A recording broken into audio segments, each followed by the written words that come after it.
Bows, TKOs, yeah.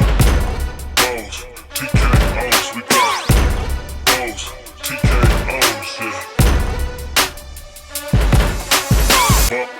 Bows, TKOs, we got bows, TKOs, yeah. Bows, TKOs. Bows and TKOs. We are live, episode 57, coming at you on this beautiful Wednesday afternoon or evening in the valley. Still hotter than ever, but I'm your host, Shane Gillette, weekly MMA podcast streaming anywhere you get your podcasts or videos on YouTube. And this week, we do get to recap this past week's action and preview it since there was no weeks off of UFC and MMA action. Not stacked cards, so not a huge show, but some fights that have been announced.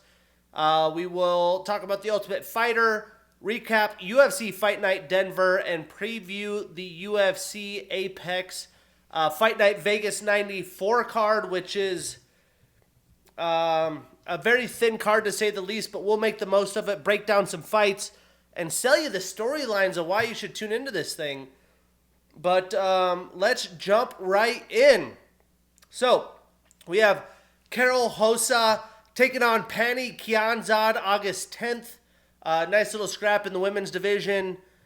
Talking about nice scraps, excited for this one. We have the vet Angela Hill taking on Tabitha Ricci in a very fun bout. That should be an exciting one as well. On September 7th, we have Andre Petrosky and Dylan Budka. And then on UFC 305, we have the addition of Mateusz Gamrot and Dan Hooker in a Clash of Styles bout. Then for UFC 306 at the Sphere, we have Manuel Torres and Ignacio Bahamondes. Rumor on the street is there will be 10 UFC bouts for the Sphere. Dana White went on the Pat McAfee show and brought that up. There's already 6 fights announced. A lot of people, including Ariel Helwani, are coming to say that the main event will be the Sean O'Malley Merab Dvalishvili showdown. There should be the Alexa Grasso Valentina Shevchenko bout. If it's not Shevchenko, it's going to be somebody else. So that would be 8 of the bouts.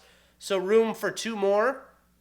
We have for Peri, Brendan Allen and Nasruddin Imavov for September 28th. And Kevin Jousset and Brian Battle. Those are great scraps. Excited for those. It was rumored that the Nasruddin Imavov fight would be the main event, but it is going to be a 3-rounder, so I'm assuming they will put Cyril Gahn against somebody in at the main event, but to be determined. We also have Grant Dawson and Rafa Garcia on October 12th. Location, date, determination of what that card will be, still to be determined. And then we also have announced that the Marcin Tybura and Sergey Spivak fight, August 10th, will be the headliner. I know everyone's jumping for joy. That is a quality bout, but I'm assuming that's an Apex card. Not the most deepest of action. And then we have Jake Paul, Mike Perry this Saturday. Was supposed to be Jake Paul, Mike Tyson in AT&T live on Netflix. This will be a DAZN pay-per-view on Saturday, but we still get to see Jake Paul in action. Supposedly Mike Tyson will be next. It's all going to be determined based on the outcomes. But I'm probably more excited about this Jake Paul, Mike Perry bout. Mike Perry been doing his thing in BKFC. I think that's a niche that serves him. I think he does have solid boxing, but I think that Jake Paul is younger, going to be a little bit stronger, quicker, and bully him throughout the bouts. But I think it's going to be worth tuning into. Hopefully it's as good as Nate Diaz, Jorge Masvidal, and what went down there. Either way, I'm excited this Saturday. UFC Apex and a good boxing bout. This week we had Ultimate Fighter. I wasn't going to record this last night, but I'm swamped with some work stuff, so didn't get a chance. So we get a recap, Ultimate Fighter Episode 7. A little bit of a snooze fest. The storyline was the guy that's been drinking, who is a grappling heavy fighter from Team Shevchenko, Valentina Shevchenko, was fighting a younger, more well-rounded fighter from Grasso. And the grappling heavy guy got a takedown in round 1, did absolutely nothing with it. literally was going for takedowns in round 2 like this is wrestling. You can't shoot blast leg doubles from deep and expect to close distance when the guy knows you're going to go in. He can easily sprawl. He was eating punches on his takedowns. He was not looking like the best version of himself and resorted strictly to grappling. Did enough to go to a third round and then was gassed and outbeat by the Grasso fighter. Not an amazing fight, just sloppy work from the grappler, from Shevchenko, if you ask me. And now Grasso is up 4-3 on Team Bullet. And that was the last of the featherweights. So we have one more of the first round, and then we get into the semifinals and coaches' challenges, and should spice up the season. Although a couple seasons or episodes ago was one of the best Ultimate Fighter showdowns I've ever seen. So if you haven't tuned into episode 5, it's a quick reminder to do so. But let's talk about what went down in the Mile High City UFC Fight Night Denver. I went 7-4 on my picks with how, a mixed bag this card was on short notice. I'm not mad about that either. That gives me an overall record of 349 wins, 174 losses, 7 no contests or draws. On the year, we're at 156 wins. Well, 57 episodes. Yeah, on the year, 156 wins, 88 losses, 4 no contests or draws. If I were to give you a quick recap on the card, as expected, the fans absolutely showed out. They were there pretty, mid-level into the prelims, coming in heavy, coming in loud. The first fight of the night went bonkers. It was a high-paced, right out the gates. Although it was a little sloppy, it was fun, and that really set the tone. Then we had Luana Santos and Montel Jackson really getting the energy with round 1 finishes, especially Montel doing slight work. Didn't see that one coming. And the rest of the night was good. The fights were solid. The main card did start off weird with the no contest, but Drew Dober and Gene Silva, they were gladiators in there, and they put on a damn hell of a performance. We all expected that at one fight of the night. No surprise there. So overall, for the quality of opponents and matchmaking and the card being such short notice with some sloppy fill-ins, I thought the card delivered. The Denver fans had a good time. They showed out. I'm not mad about it. I will give it, for a fight night, a 7 out of 10 on the delivery. Some good fights we did not break down. We had Evan Elder with a round 2 arm triangle over Darius Flowers. That was the first fight of the night that went guns a-blazing early. And then we had Luana Santos with a round 1 submission via rear naked choke over Maria Agapova. She looked good. But we're going to kick this thing off in the prelims. We had Andre Petroski with a unanimous decision over Josh Fremd. And really this fight came down to Andre wanting to get a win. I assumed that would be somewhat of the case. That's why I picked him. I didn't think he would basically just go straight to grappling practice and only get takedowns, but it was easy enough as Josh let him get any takedown he wanted. He did not fight much for the takedown defense and, just kind of laid on his back, kept it flat to the octagon, wasn't moving his hips, really getting much going. And you have to give Andre some credit with his top control. He's really good there. But before Andre got takedowns, Josh did land some strikes. Didn't seem like Andre was really even trying to get his striking open. He was just looking for the moment to get the takedowns. And in round 2, he was very, behind. But he did spend a lot of energy defending a takedown, Josh did. The only takedown defense that he had, Andre got slight work of an easy takedown in round 3 to lay on him. But when it was striking, Josh had a little bit more success, but there wasn't much success to be had as Andre smothered him for 15 minutes. Statistically, Josh landed 60 total strikes, 16 of them significant. Andre only landed 30 total, 12 significant. Andre had 3 takedowns in 4 attempts, a submission attempt, and 12 minutes and 50 seconds of control time. So Andre ends his 2-fight losing streak. He starts a new winning streak. He is 4-2 since 2022. And Josh extends his losing streak to 2. He is 2-4 in the UFC. So what's next? Well, I think the fight to make is Andre and Marc-Andre Barriault. I think that would be fun. And for Josh, if he is still in the UFC, he could take on Julian Marquez, which could be a battle for a UFC roster spot. Moving on, a little bit of a shocker here for me, a fight I did get wrong. Montel Jackson with a round 1 knockout. Have a night, sir. Over Damon Blackshear, performance of the night, 50 G's to Montel. And boy, was it hilarious watching this live. Dominic Cruz said it the best. He said, Montel has some really nice and fast strikes right up the middle from range. And right as he said that, he took a quick 1-2, boop, landed a clean right, sat Damon down. Beautiful, sharp, straight shots as Damon was clearly coming in to enter with a combo. He fucked around and found out. He got sat down, and Montel got the finish. And I had picked Damon here. I feel like the mixed bag of grappler, striker, speed, precision, IQ, everything Damon brings would have really been a tough matchup for Montel. But we didn't really even get the fight to get started, so props to Montel. What a night. Statistically, Montel Jackson only landed 4 total insignificant strikes with that knockdown, and Damon only 1 total insignificant. So Montel extends his winning streak to 5. He is 9-3 in the UFC, and Damon extends his losing streak to 2. He is now 2-3 in the UFC. So what's next for these gents? I would love to see Montel take on Vinicius Oliveira. And for Damon, how about a scrap with Cameron Simon? I think those are both great fights, and fight fans will be stoked for that. Then we had a little bit of underdog action. Your boy called it. Charles Johnson with a round 3 TKO over the young stud Joshua Van. Performance of the night, 50 G's for the inner G.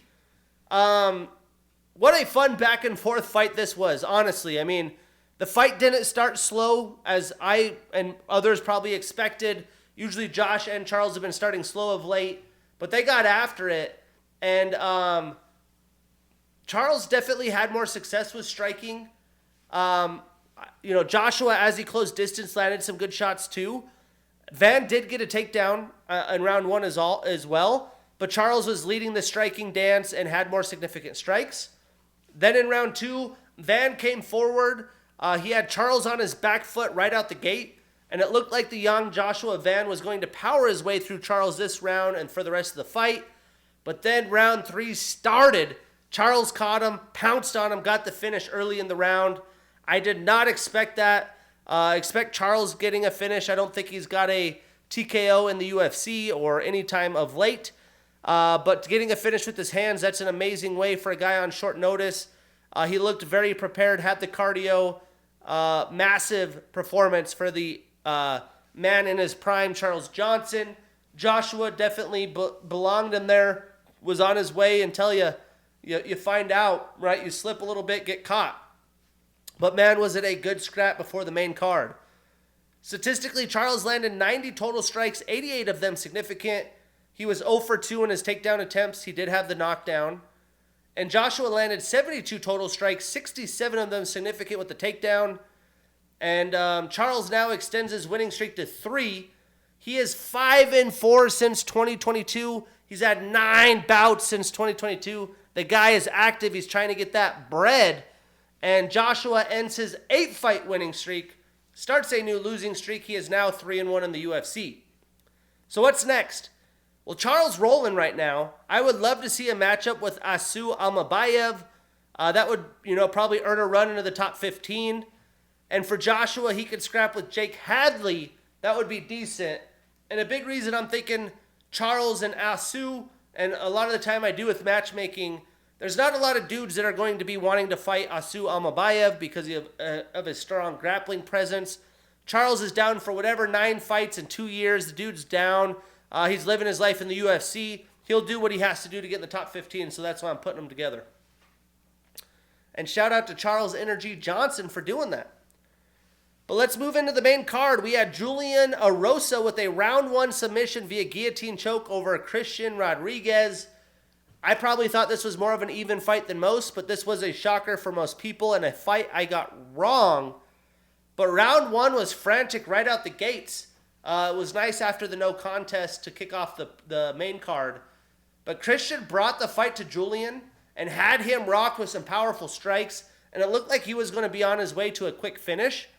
Julian landed a few strikes as well, not serious with the kind of power that Christian had.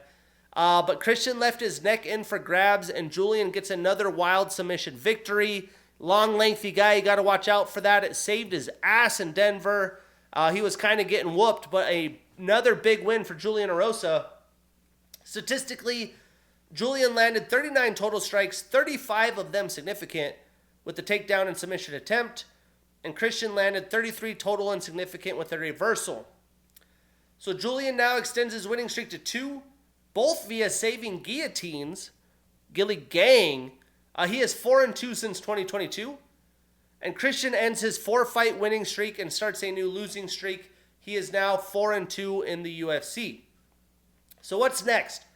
Well, I think Julian has earned himself a good bout with 2 wins back-to-back, although they've been kind of sketchy. So why not put him in with Gene Silva?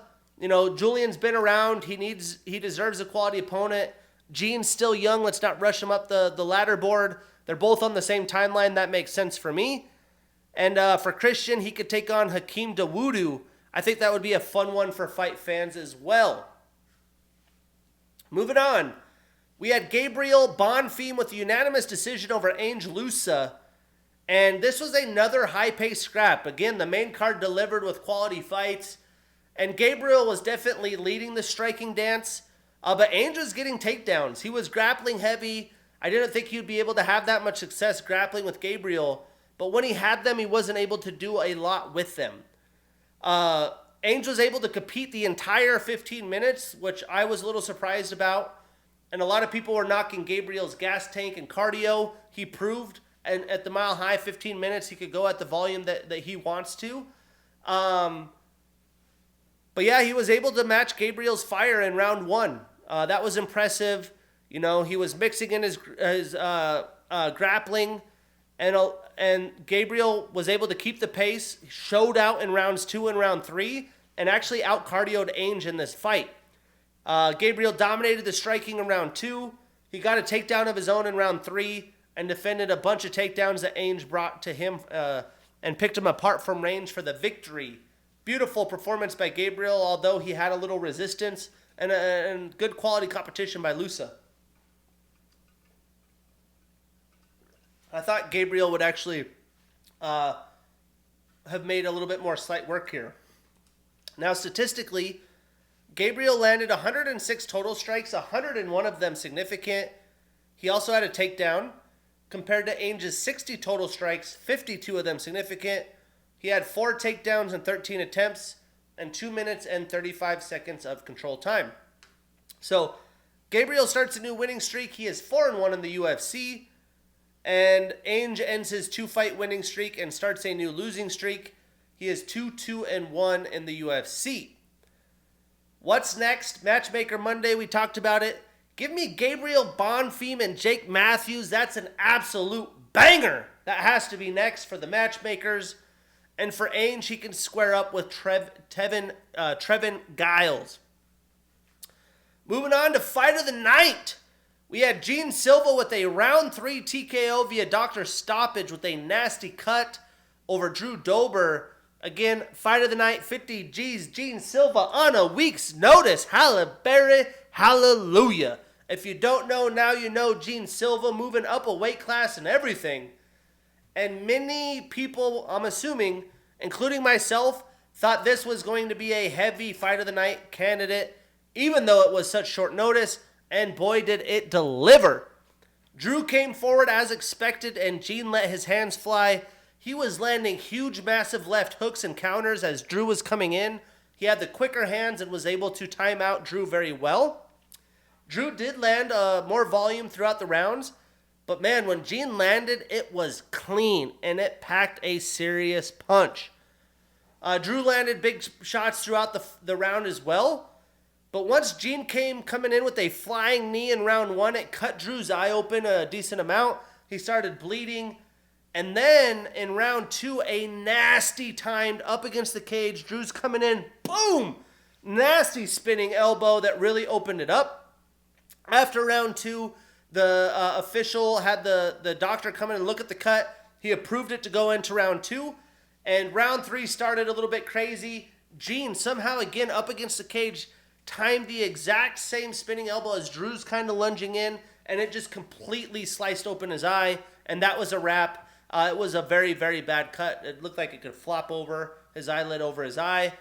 Not opposed to the stoppage. These guys went to war, modern day gladiators, but man, Gene Silva boy, watch out. Statistically, Drew landed 59 total and significant strikes. He was 0 for 4 in takedown attempts. Gene turned him into a grappler a little bit. And a lot of that probably had to deal with the eye. I think if you take away the eye cuts, this would have been an amazing, amazing fight. And I think Drew would have had a chance at the scorecards. But hey, for Gene to move up a weight class, he did his thing. And he is going to be an absolute terror for the featherweight division. Gene landed 53 total and significant strikes. So what's next? Well, we already talked about Gene and Julian Erosa. I would expect him to stay at featherweight. Gene has said he wants to stay at featherweight. And for Drew, how about Thiago Moises? I think that would be a win-win for Thiago, Drew, and the fight fans. So let's book it up. Moving on. The old man co-main. We had Muslim Salikov with a split decision victory over Santiago Ponzinibbio. And a lot of people knocked this fight before the event. And why is it the co-main, two older veterans? I think these guys deserve it, man. They've done a ton throughout their MMA careers and all the mixed martial arts. And they get a chance to show off a bit. And I'm here for it. I don't think neither man really showed off in this moment. There was a lot of swing and misses. But Muslim was able to get it going.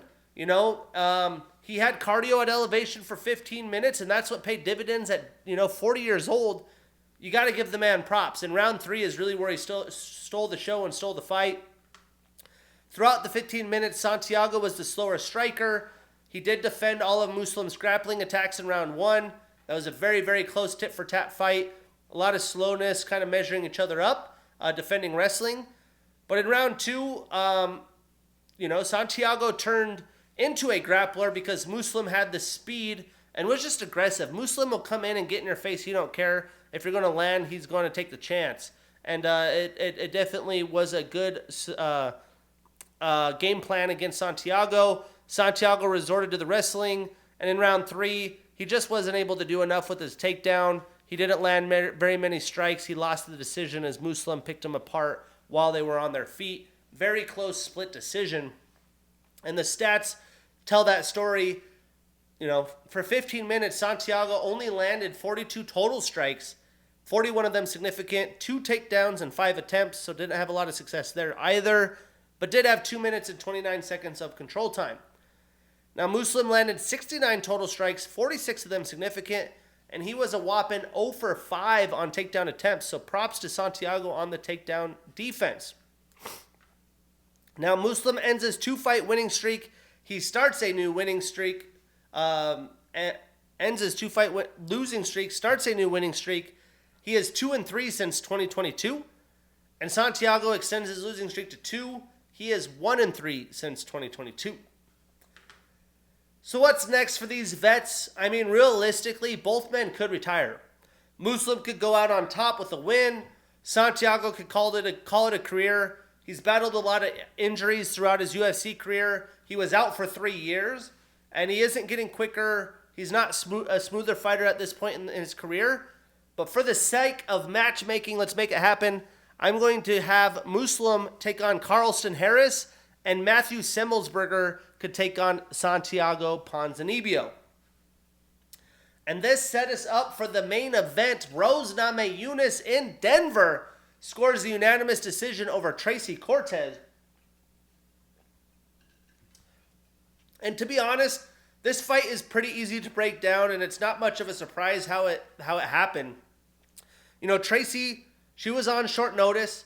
I thought even at the beginning when Bruce was calling her name, looked a little scared and didn't look comfortable to start against Thug Rose. But Rose was using great footwork throughout the fights. She had quick, precise shots. She looked a lot quicker than her other fights at flyweight. She said on the MMA Hour today that she was battling injuries in those previous fights where she didn't get to use the speed that she wanted to. But hey, it caught Tracy off guard. She knocked her down early in the fight, almost put the lights out. And it seemed like with that nice overhand right on a 1-2 that she was going to have a quick finish. But Tracy, durable, thick for the weight class, was able to withstand it. And Rose really didn't go for the kill. She's like, this is a 5-round fight. I don't want to put myself at risk. And she gave Tracy a lifeline a little bit. But Rose was able to get anything she wanted with her striking the entire fight. After a couple rounds, she even brought the wrestling to the wrestler-heavy Tracy Cortez with easy peasy takedowns. I mean, absolutely brilliantly timed takedowns, and Tracy had no answer. And somehow, to be honest, Tracy was able to do enough to stay alive for 25 minutes. I did not expect that. In round 4, she actually kind of awoken a little bit. Like, hey, I'm here. I belong here. I'm still here. She got comfortable and just started to let it rip. She did have a little bit of success as she was coming forward and taking some chances. But this fight really was all the Rose show. And probably the biggest takeaway for people was the image of Rose landing a clean shot that knocked Tracy's fake eyelashes off. It was pretty funny. But I wish she would have been more aggressive in the first 2 rounds, had taken some risks, especially with those high kicks. Rose was landing them, but she didn't throw them a lot. I think she could have got the finish in this fight if she really wanted to, and potentially could have earned her a title shot against Alexa Grasso at the Sphere. But, this is what it is. And for Tracy, she was kind of up against it, even in weigh-in, struggled, had to cut her hair to make weight. This was the biggest fight of her career. I think it got to her a little bit, but now she has that under her belt. Statistically, Rose landed 119 total strikes, 96 of which were significant. She was 5 for 5 in takedown attempts, got the knockdown, and 6 minutes and 36 seconds of control time. Tracy landed 85 total strikes, and 58 of them significant. So Rose almost doubled up the significant volume. And then Tracy had 2 takedowns and 5 attempts, which I'm not surprised, but I'm sure Tracy was hoping to get more. I think she got a little stunned by the movement, how to come in. She was getting rocked by Rose on her entries, and she was just moving too fast for her. But Rose extends her winning streak to 2. She is 2-2 since 2022, and she moves up 1 spot in the rankings to number 5. And Tracy ends her 11-fight winning streak. She starts a new losing streak. She is 2-1 since 2022, hasn't been super active, and she moves down 1 spot in the rankings to number 12. So what's next?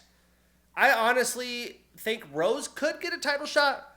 After that performance, though, I don't think it's very realistic. She's not going to be able to skip Manon and Valentina, especially because she lost to Manon. But I do think it's easy to rebook Macy and Rose. Both women want it. Let's make it happen. And for Tracy, she could square up with Ariane Lipski. I think that is the fight to make, and I think Ariane changed her last name. But, yeah, I'm all for that. So, good Denver card. They showed out the fans, the aura. I had some fun, especially with how much stuff they had to deal with to make that card even happen. Let's hope for no more card chaos, injuries, short notice stuff. But this Saturday, back at the Apex. I know we all absolutely love that. UFC Fight Night Vegas 94. The prelims are at 2 p.m. Pacific on ESPN2. And the main card on 5 p.m. Pacific ESPN. So you could watch this on local television or all of it on ESPN+. If I am to give you a preview of what this card is, it's not a very deep card. If you're not a big UFC fan, you could probably skip the prelims completely. There are a decent couple fights that I'm going to break down. The main card doesn't have a lot of meat on the bone. The co-main and the main are worth watching. I'm going to preview this at a 3 out of 10. Hopefully it delivers at least to a 5. Some good fights that we will not break down. We have Muhammad Usman taking on Contender Series alum Thomas Peterson. We have Trey Ogden taking on Luik Radzhabov. And Miranda Mavericks taking on Contender Series alum Diane Barbosa. I believe Miranda was supposed to take on Tracy Cortez. Now she gets Barbosa. So in the prelims, we got Cody the Renegade Gibson, 36 years old with a 20-10 record, taking on Brian Boom Kelleher, 37 years old with a 24-15 record. Now this fight should be fun and exciting. That's a big reason we're breaking it down, because both of these veterans have seen everything in their mixed martial arts career, and they very well could be fighting for a UFC roster spot in a really deep bantamweight division There's not a lot of room for error in this division. Both these guys know it. They've been through hell to be here. Who wants it more? I expect a lot of risks and chances, what's going to make for a doozy for fight fans. Breaking it down, Cody has a brown belt in BJJ. He's a Titan FC and Ultimate Fighter alum. He had a 4-fight stint with the UFC before the Ultimate Fighter, so he went through the local circuit, got some UFC fights, didn't make it, back to the local circuit, trying to get back, had to go to the Ultimate Fighter, and didn't even win the contract, but is now in the UFC again. He's on a 2-fight losing streak, seeking his first UFC win in the return. 7 of his 19 wins are via knockout, and 4 of his 10 losses are via submission. He does have some length in this fight. He has a 5-inch reach advantage and a 3-inch leg reach advantage. Now, Brian is an orthodox fighter. He has a brown belt in BJJ. He is a Cage Fury and Ring of Combat alum. He was a former Ring of Combat champion with 1 successful title defense. And he is also a Bellator alum. He's on a 3-fight losing streak and is 1-3 since 2022. Now, Brian really has been through a tough stretch against very quality opponents. It's not like he's taken on tin cans. And Cody has fought tough opponents throughout his career as well, and he's always in his fights. Both men are pretty well-rounded. I expect to mostly see a kickboxing fight here. Cody's most likely going to try to keep Brian at distance, and Brian is going to try to get in and close range with some big combos. But I do think Cody's going to be able to keep Brian at distance, still a close victory by outpointing him, and if needed, he could grapple. I wouldn't be surprised to see some takedown attempts from him. This is a close fight, should be fun, but I'm taking Cody Gibson, and I am not putting this on any parlays where possible. Also in the prelims, we have Jung-Young, the Korean Tiger Lee, 28 years old with an 11-1 record, taking on Hyder, the Hurricane Emil, 34 years old with an undefeated 9-0 record. Now, this is a fun matchup between newer faces to the UFC. Although Hyder's 34, he doesn't have a lot of pro experience. He is undefeated. And Lee is a young fighter who has come via the road to the UFC. And he has showed that he is a very well-rounded fighter in his UFC debut victory against Blake Builder. And Hyder has really made slight work in his UFC debut. Needs a win in a hurry. Stack him up as he is already 34, closer to the edge of your typical prime. But he did look good in the LFA. Breaking it down, Jung-Young is on an 8-fight winning streak, 2-0 in the UFC. 4 of his 11 wins are via knockout, 3 via submission. So 7 of his 11 wins via finish. And he is sporting a 3.5-inch reach advantage in this fight. Now, Hyder is a Bellator, LFA, and Contender Series alum. He's undefeated on a 9-fight winning streak, 2-0 in the UFC, and 5 of his 9 wins are via knockout. Now, Hyder is the more aggressive fighter with the power advantage, but Lee is more well-rounded with good grappling. I think he's more of a technical striker, and I do think the longer the fight goes, the more this will favor Lee. For that reason, I'm taking the Korean Tiger, but putting this on no parlays as both of these fights are literally a coin flip if you ask me. But let's jump into the main card. We have Cody Durden, 33 years old with a 16-5-1 record and the number 14 next to his name, taking on Bruno Bulldog Silva, also 34 years old with a 13-5-2 record. Now, this is another fun matchup. We got 2 flyweights in their primes. They've been on the edge of the top 15 for a lot of their UFC career. I don't really think they could afford a loss at this point in their career if they want to move up at all and fight meaningful fights. Because a loss does put you outside on the outside looking in. Not a fun place, especially with how many young flyweights are coming in. Breaking it down, Cody is a southpaw fighter. He trains out of American Top Team. He's on a 1-fight losing streak and is 4-2 since 2022. 6 of his 16 wins are via knockout, 5 via submission, so 11 of his 16 wins via finish, and 4 of his 5 losses are via submission. He is also sporting a 2.5-inch leg reach advantage. Now, Bruno trains out of Fight Ready. He has a black belt in BJJ. His last 3 fights have been performance of the night. He is an LFA and Ultimate Fighter Brazil alum. He's on a 3-fight winning streak and has only fought once since 2021.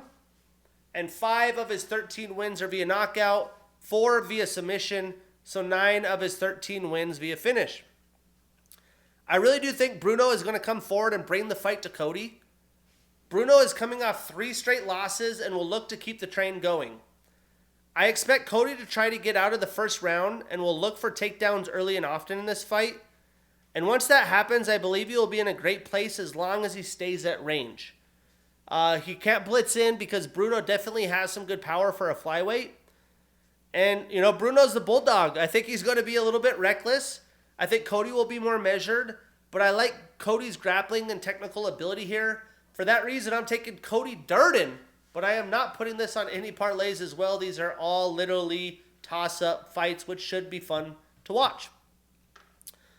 Moving on, we have Bill Senor Perfecto Algeo, 35 years old with an 18-8 record, taking on Duho, the Korean Superboy Choi, 33 years old with a 14-4-1 record. Here we get 2 men who are really going to give it their all for a win, and they're in the middle of their primes. I do think a win here gets them in a decent spot in the rankings and in their careers, where a loss here kind of puts them at the bottom of the division, especially for Choi. So here we're getting a power striker who takes chances, taking on a veteran who loves high-paced fight and mixes in his attacks well. Breaking it down, Bill has a black belt in BJJ. 2 of his last 5 fights have been fight of the night or performance of the night. He's showing up, he's showing out. He's a Cage Fury, World Series of Fighting, and Ring of Combat alum. He's a former Ring of Combat champ with 3 successful title defenses, and is also a Contender Series alum. He's on a 1-fight losing streak and is 4-2 since 2022. 7 of his 18 wins are via submission, and he does have a 3-inch reach advantage. Now, Choi is an M1 alum. 5 of his last 6 have been performance of the night or fight of the night. The Korean Superboy is showing up and showing out. He had the 2016 Fight of the Year against Cub Swanson, which is now in the Hall of Fame. He's on a 3-fight losing streak. He had a draw as well. He hasn't won since July of 2016.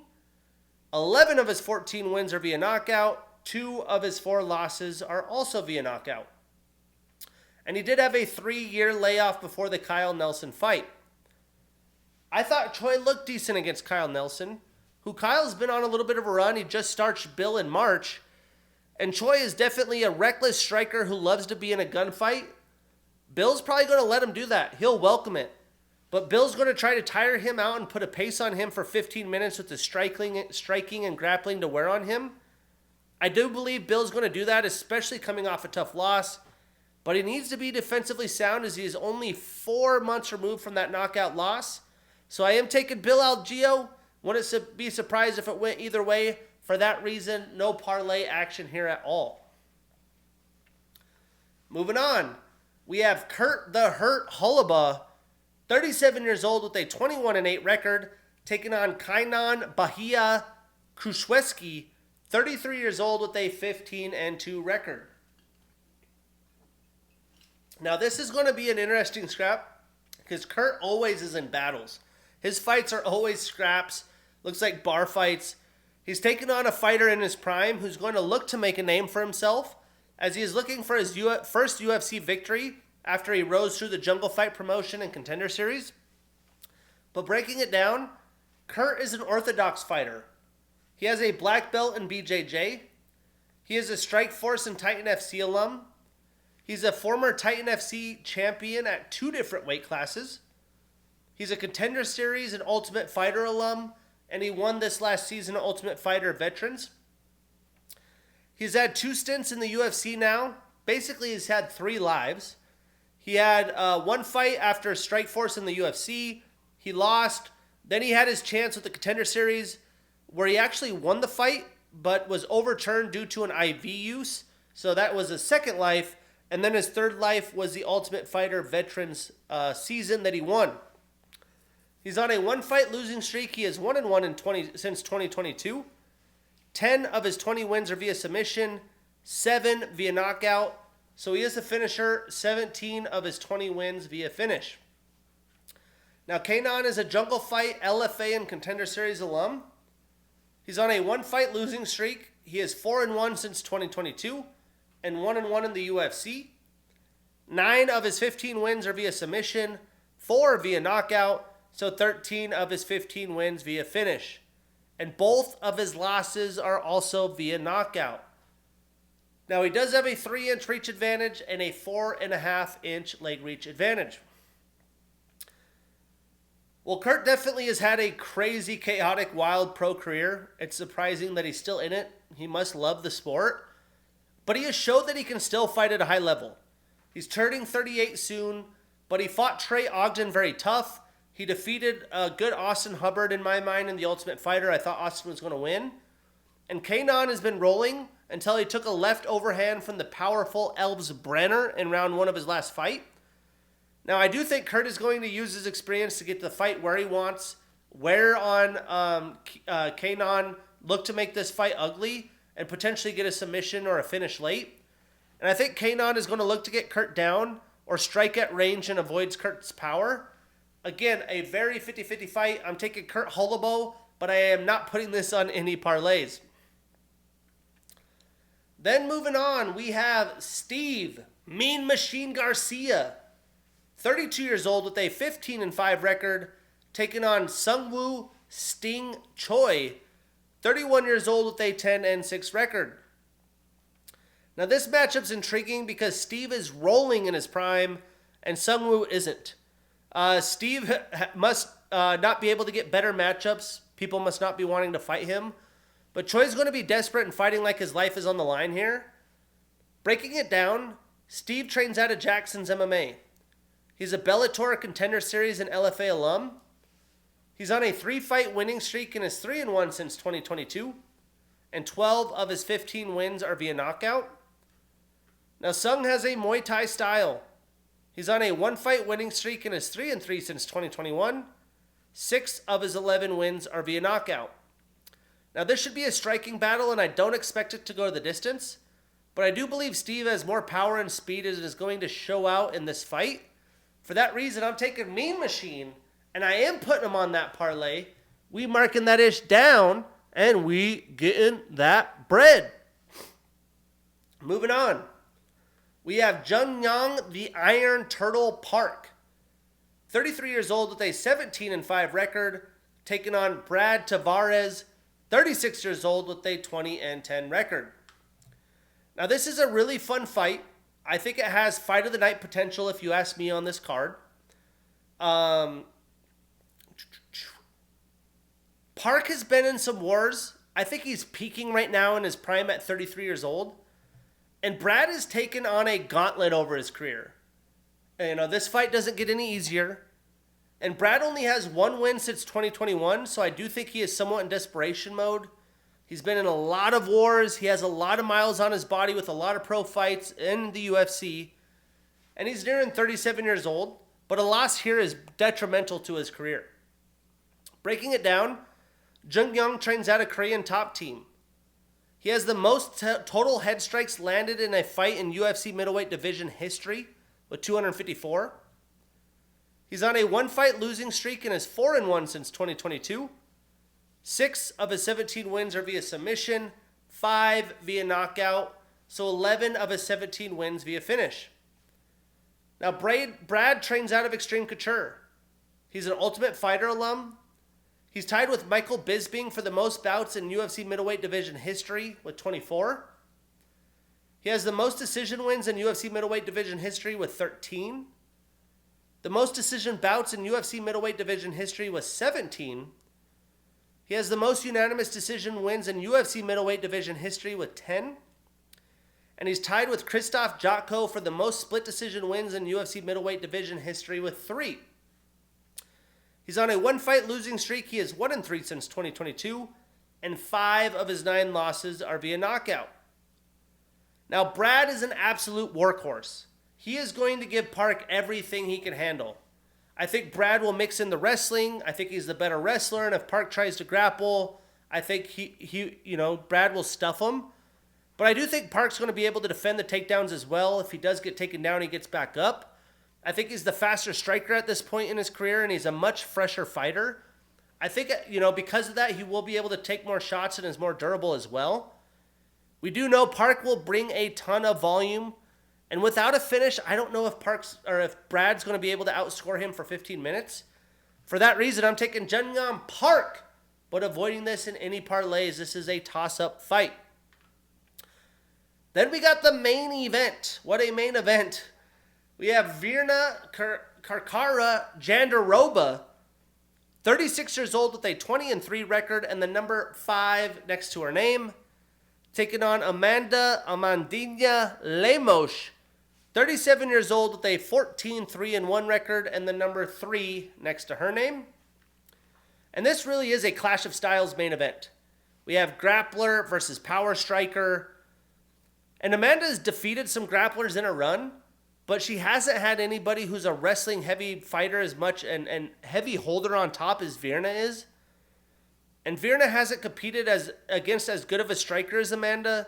So it will be interesting to see if she tries to strike with Lemos or just go literally Merab Dvalishvili style and go for 34 takedowns in this fight. Plus, it's a 5-round main event, so that's very interesting. Breaking it down, Amanda is a Jungle Fight alum and former champion with 2 successful title defenses. 3 of her last 6 fights have been fight of the night or performance of the night. She's showing up. She's showing out. She has the most knockdowns landed in the UFC women's strawweight division history with 6. She has the most knockouts landed per 15 minutes in UFC women's strawweight division history at 0.91. She is on a 1-fight winning streak and is 3-2 since 2022. And 8 of her 14 wins are via knockout. Now, Virna has a black belt in BJJ. She has a green-white Prajid in Muay Thai. She's an Invicta alum and former champion with 1 title defense. She's on a 3-fight winning streak, and 13 of her 20 wins are via submission. Now, there is a high percentage chance that Amanda could catch Virna in this fight. She's going to strike to open up her wrestling. That will be interesting. And she's going to go straight to grappling. She's going to try to stand and trade. She could get caught. And I wouldn't be surprised if Amanda catches her when she comes in. Amanda is a very precise striker with some serious power for this division. She's creative with her elbows and attacks when she's getting clinched up against the cage during grappling exchanges. And she somehow finds damaging strikes in awkward positions. Now, Virna has very unorthodox movement when she is striking. She's really weird. And she does have a gas tank for days. She's had great technical takedowns, and once she takes you down, her top control and ground game, and even ground and pound are quite good. Virna hasn't won via finish since 2020, and hasn't had a 5-round fight since her Invicta title in 2018. So I do expect this to go to decision unless Amanda gets a finish. And Amanda's fresh off a 5-round fight, and the longer the fight goes, I'm really interested to see who has the advantage. I don't know who to pick here. I've gone back and forth on this fight multiple times, but for some reason, I've been picking a lot of strikers against the grapplers in close bouts. I think Virna is just going to get takedown after takedown and control Amanda on the ground. For that reason, I'm taking Jandiroba, but I am not putting this on any parlays whatsoever. But that's the Apex card. Very solid matchmaking. There is no heavy favorites in my mind. These are all very toss-up fights. But that sets us up next weekend, UFC 304, headline with 2 belts on the line. We got Leon Edwards and Bilal Muhammad 2, and Tom Aspinall and Curtis Blades 2, although both of those first fights never really happened. We had the eye poke in the Leon Edwards fight, and the torn knee in the Tom Aspinall fight. And this won't be the typical London morning bout. They are fighting at like freaking 3-4 a.m., UK time, so this will be prime time. But this is episode 57. I'm your host, Shane Gillette. See you next week.